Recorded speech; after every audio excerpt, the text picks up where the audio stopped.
Bill.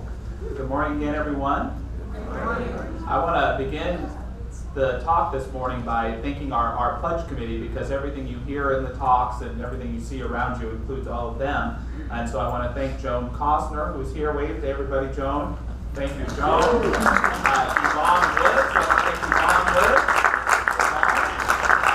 Rick Brown. There he is.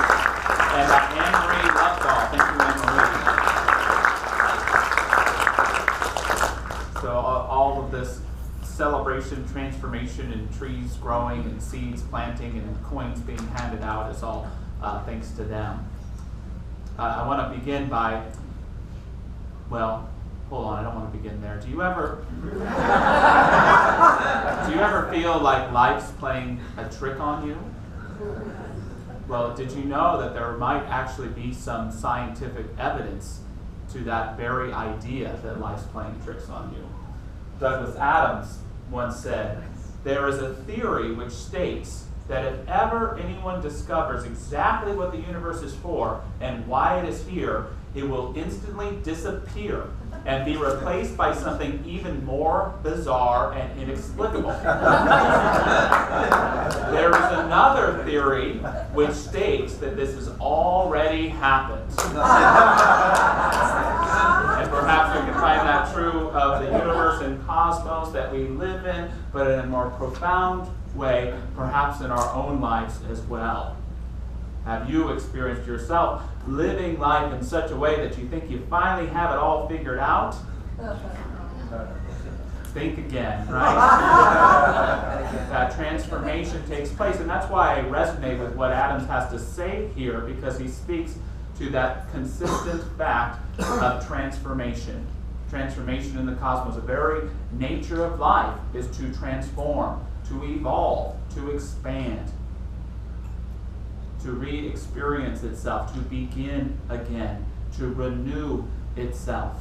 And what is at the heart of our science of mind or spiritual philosophy? That principle that's in the cosmos that transforms all the time is not just true of life, but it's true of our own lives. And because, as Adam alludes to, consciousness has something to do, some sort of relationship with that transformation, we theorize that you can change your life, that you can transform your life. And if you're faced with a situation or individual that you can't change or transform yourself, you can change or transform your own self, your own being, and how you choose to live in relationship with what is taking place around you.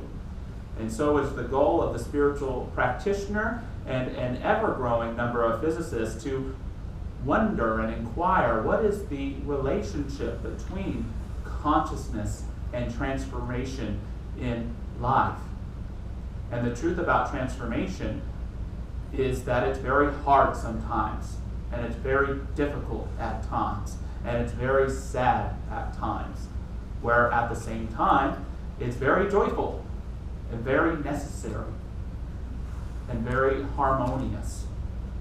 But ultimately the choice is up to us, and this is why we relay this word of celebration with transformation this month, about what we're going to do about the transformation taking place in our lives. Do we want to feel like victims about it? Do we want to feel separate from everything that is about it? Or do we want to celebrate it? Do we want to step into life, look it right in the eyes, accept ourselves, and stand figuratively naked in front of it, in our perfection and our flaws, and go with it, and try to bring our consciousness and our mindfulness in relationship to what it is? I don't know about you, but I much prefer conscious transformation in my life over unconscious transformation in my life. See, this principle that responds to us, I don't think it changes because we're on its tail figuring out what it is. I think that it just brings us back whatever's going on in our beliefs and in our thinking. And I know in my life it just takes a little story that I tell myself, a little white lie, to plant a seed in this principle in the cosmos to create, well, a whole lot of challenge and havoc for me. You know, in relationships, it can be a little white lie that just grows into this garden of belief that maybe I don't feel that I'm fully loved or supported, or that I could be fully known by another human being. And this little white lie, this little story, can plant a seed that can poison relationships. In work, I've often planted the seed of everything needs to be perfect all the time. And this has burnt me out at times, and burnt a couple other people out as well at times. In my spiritual life, I've told myself that little white lie: you're not very significant. You're not important. Perhaps you've told yourself something similar. And that's caused a toxic energy within myself and who I am in relationship with this thing called life. It doesn't take much. It doesn't have to be larger than that mustard seed, we might say.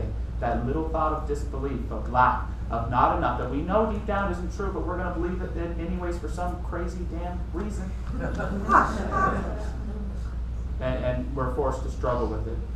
Now, why is it unconscious transformation if I'm aware of these little white lies and little stories I'm telling myself? Is because what I'm not aware of is that although I'm aware of the thoughts and stories I'm telling myself, I'm not aware that there's this principle acting upon them, that are weaving and spinning what it is that I'm saying, so that I can experience that as so, even though deep down it's not what I want to be experiencing as so. Holmes tells us the soil knows how to take a seed and make a plant from it. It does not know whether it is making a tomato or a potato. So this is some pretty simple potato type of stuff here, right?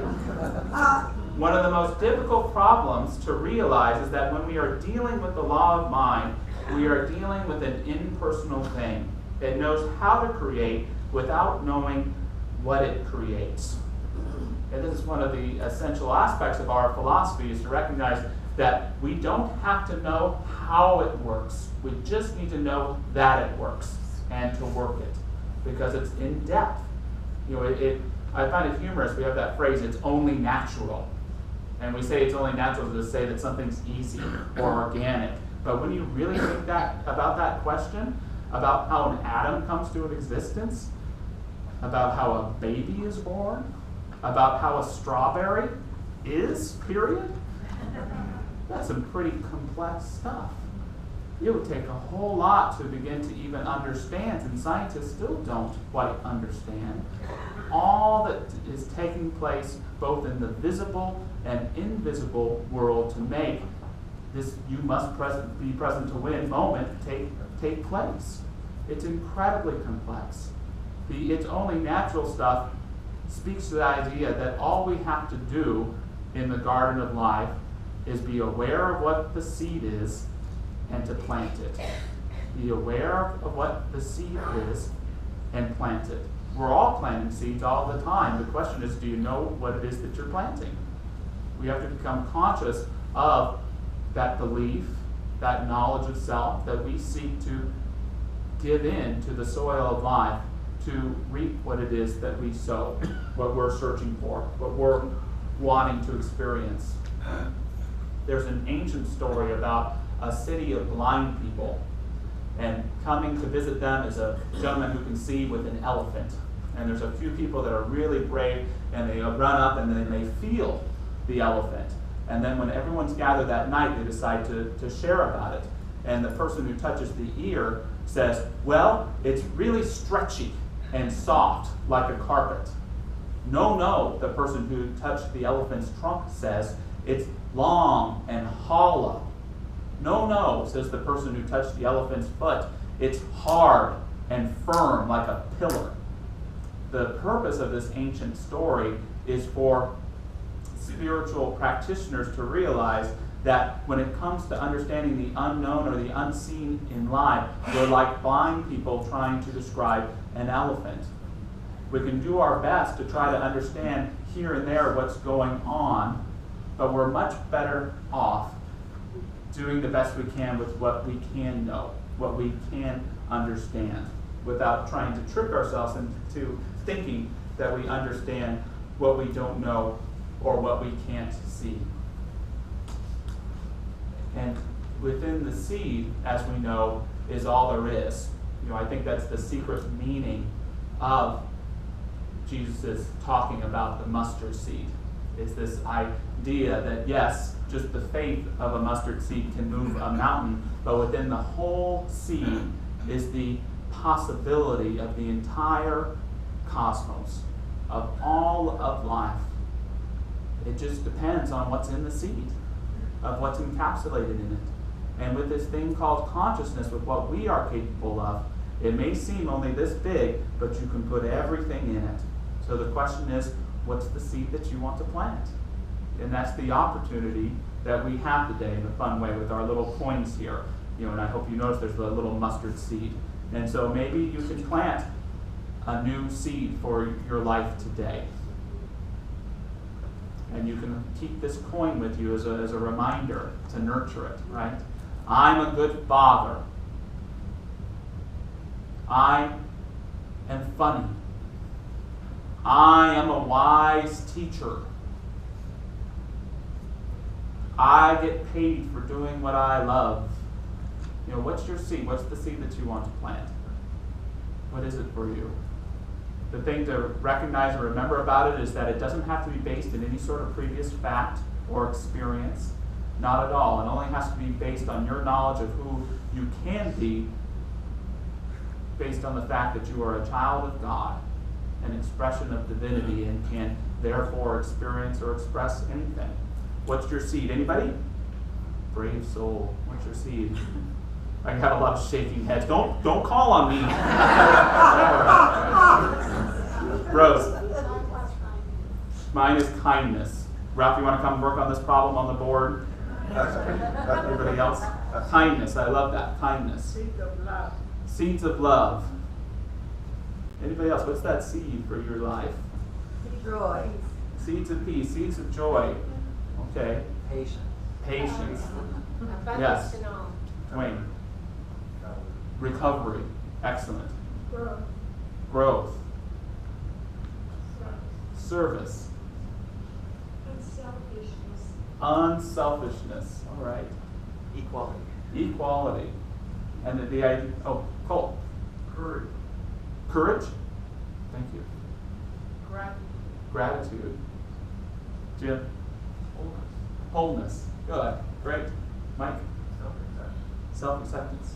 Okay. Anybody else? Jill. Understanding. Tony. Patience. Patience. That's wrong. Acceptance. Acceptance. Now, the important thing when you plant your seed is you got to make sure that it's not a secondary seed. Sometimes we make this mistake and we want to plant a seed, but it's based in a deeper self-criticism about myself, or ourselves. I want to finally be somebody. Well, that's based in that seed that you're not somebody already. So it's time to plant again, right? Or if you're planting a seed because you want someone to see you in a certain way, or to try to become something in the world that you're never going to feel whole unless you do it. Well, then you're planting in false soil, right? Your seed has to be pure. It has to be really at root the single thing that you want to experience. And in order to nurture it in your life, guess what? At some level, you've got to clear out all the weeds. You've got to clear everything out so you can just focus in on that one thing that you're seeking to experience and create. One of my favorite examples of how to create something beautiful in your life is expressed in an ancient Chinese writing called The Wood Carver by Chuang Tzu. And he tells the story of King, a master carver, who made a bell stand of precious wood. When it was finished, all who saw it were astounded. They said it must be the work of the spirits. The Prince of Lu said to the master carver, "What is your secret?" When our seed comes to fruition in life, it feels like a miracle, like all of the heavens have rejoiced to present us this one thing. And that can be true, but remember, it could always be traced to where we planted it within the soil of creative life. King replied, "I am only a workman. I have no secret. There is only this. When I began to think about the work you commanded, I guarded my spirit, did not expand it on trifles that were not to the point. I fasted in order to set my heart at rest. After 3 days of fasting, I had forgotten gain and success. After 5 days, I had forgotten praise or criticism. After 7 days, I had forgotten my body with all its limbs. So I'm not saying in order for your seed to grow, you have to forget about your limbs, nor that you have to fast for several days. But the idea is to clear yourself of everything that you've gathered along the way, all that so-called important things that you know, to empty yourself, to be renewed again. Be ye transformed to the renewing of your mind. By this time, all thought of your highness and of the court faded away. All that might distract me from the work had vanished. I was collected in the single thought of the bell stand. Then I went to the forest to see the trees in their own natural state. When the right tree appeared before my eyes, the bell stand also appeared in it, clearly beyond doubt. All I had to do was to put forth my hand and begin. When you've truly planted the seed and nurtured the soil, you can find it anywhere. Have you ever found that right person in a big group of strangers to connect with? Chosen the right direction on a plethora of pathways? Made the right choice, or had the right thing happen when no way seemed apparent for you to go? This is that ability to know the truth of who we are, to know the truth of our own soul that we've planted, so that we are prepared to carve it out of any situation, any circumstance. Like a reflection from a pond, it begins within us and shows up everywhere around us. Then I went to the forest to see the trees in their own natural state. When the right tree appeared before my eyes, the bell stand also appeared in it, clearly beyond doubt. All I had to do was put forth my hand and begin. If I had not met this particular tree, there would have been no bell stand at all. What happened? My own collected thought encountered the hidden potential in the wood.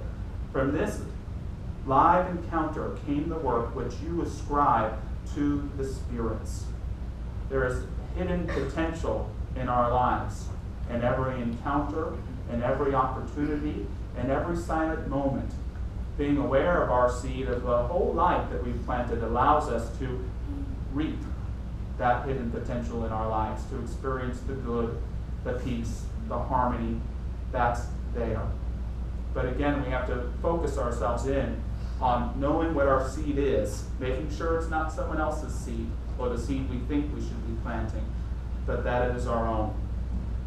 One powerful aspect of planting the seed is, of course, this idea that there is a creative power in the universe that acts upon it. Will we ever understand it? Probably not, but we'll keep trying anyways. But we know that it's there and that it demonstrates itself. However, planting the seed also helps us replant ourselves in the soil of life, in the soil of spirit. It allows ourselves to know who we are, not as isolated beings, but as something greater than ourselves as well. Howard Thurman, the theologian, put it this way. He said, "Man cannot long separate himself from nature without withering as a cut rose in a vase." So some of ourselves, we need to replant ourselves so that we can be renewed again, so that we can be refreshed again. This again is that contradiction of it's really simple, it's only natural, yet it's really complex, and oh my God, it's nature. And it's all these aspects. We have to be willing to replant ourselves, yet what that involves as well is the surrender to something greater than ourselves as well, which many of us know is probably the hardest thing there is to do, to trust the soil, to not dig it up. Thurman goes on, he says, "We do not know his mind," speaking of the divine. "We cannot fathom the mystery of God. We cannot even understand the meaning of our own little lives. But the fierce hold that we have on our lives again and again is the most real thing that we have. To relax that and to trust God, not to run his world, not to people his universe, not to hold things in some kind of all-encompassing grasp. No, but to trust God just with you, with me, to say, it's all right, my times are in thy hands, is the most difficult dimension of the spiritual life. So it's not easy, but we're capable." So in closing, I invite you, if you choose to, visualize your seed. Visualize that idea that feeling, that sense of purpose, that whatever it is, visualize placing it in a soil that is rich and lush. See your seed being nurtured. Perhaps you see the hands of God herself surrounding your seed. Colors, shapes, energies surrounding and fulfilling it. Metaphors for that unseen creative process. And perhaps coming through a little crack in our lives, a little crack in the ground, something begins to sprout. Something begins to form. Focusing in on this little sprout, we know that it can take hold and build around every aspect of our lives. As we move towards a more perfect vision, a more perfect experience of our own divine realities. To close with a quote from Ernest Holmes, he tells us we should strive for a perfect vision, a perfect conception. We should expand our thought until it realizes all good, and then cut right through all that appears to be, and use this almighty power for definite purposes. We should daily feel a deeper union with life, a greater sense of that indwelling God, the God of the seen and of the unseen, within us. When we speak into this mind, we have sown a seed of thought in the absolute, and we may rest in peace. We need not make haste, for it is done unto us as we believe. And so it is. So thanks for your time this morning, everybody.